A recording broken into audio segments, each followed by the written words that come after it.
Yang sebelah sini, Pak.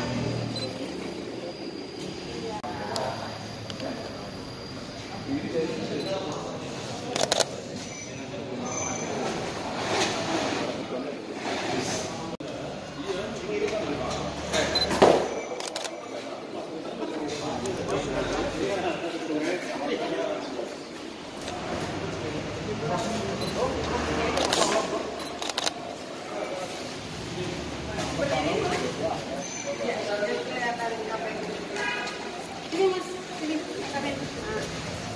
Monggo Bapak. Sebelah sana.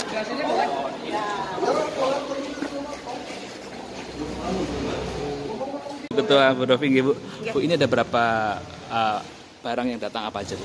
Baik, untuk hari ini, hari Rabu, tanggal 2 Desember 2023, kedatangan logistik Sabtu 2 Desember 2023, kedatangan logistik dalam bentuk kotak suara sebanyak 3.525 dari kebutuhan total kotak suara 27.989. Jadi masih kurang kotak suara sebanyak 24.464. Oke, Bu, ini dari mana nanti targetnya sampai kapan sih proses logistik ini, Bu, berlanjut?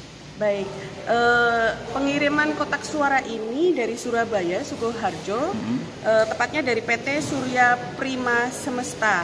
Target kami sebenarnya sebelum tanggal 10 untuk pengadaan logistik tahap pertama sudah sampai di gudang kami, baik di SMK Mulya Bakti di Dukuwaluh maupun di gudang kedua di Karangnanas ini. Untuk di gudang Karangnanas ini bisa dilihat ada bantalan untuk pencoblosan, ATK, tanda pengenal sudah masuk. Ini kurang lebih di tanggal 25 November. Kemarin, ya.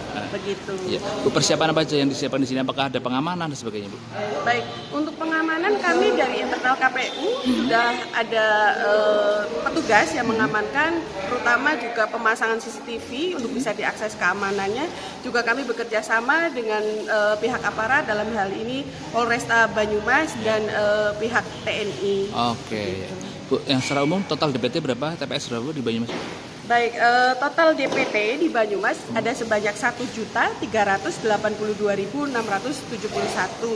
Sementara untuk TPS ada 5.587 dengan sebanyak 7 TPS khusus di lapas maupun di rumah sakit.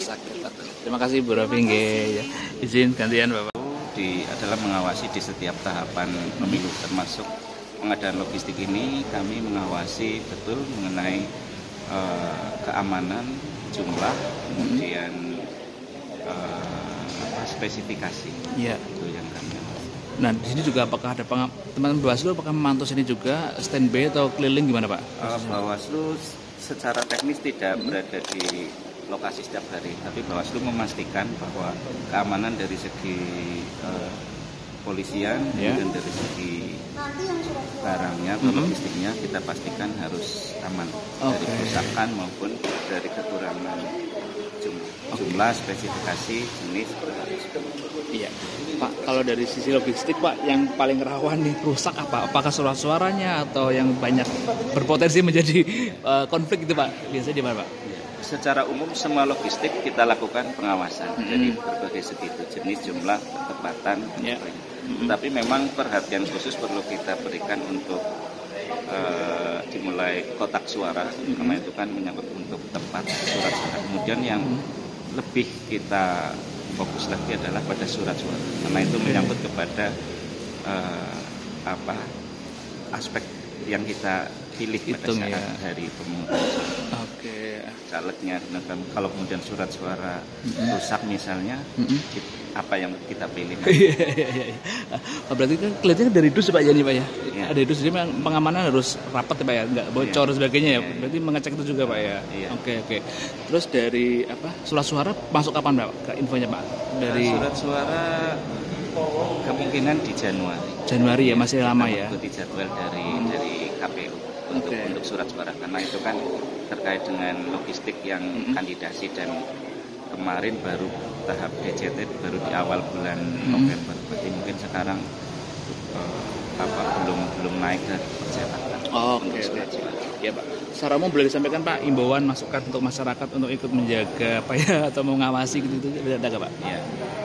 Kepada masyarakat tentu kita harap untuk mengawasi dan ikut berpartisipasi di pemilu di tiap tahapannya, terutama tahap kampanye seperti sekarang ini tentu mencermati setiap calon. Kemudian terhadap berjalannya tahapan pemilu kami juga menghimbau masyarakat untuk bisa ikut menjadi pengawas partisipatif. Artinya jika masyarakat mengetahui atau melihat ada suatu pelanggaran ataupun kekeliruan bisa melaporkan kepada kami pengawas pemilu.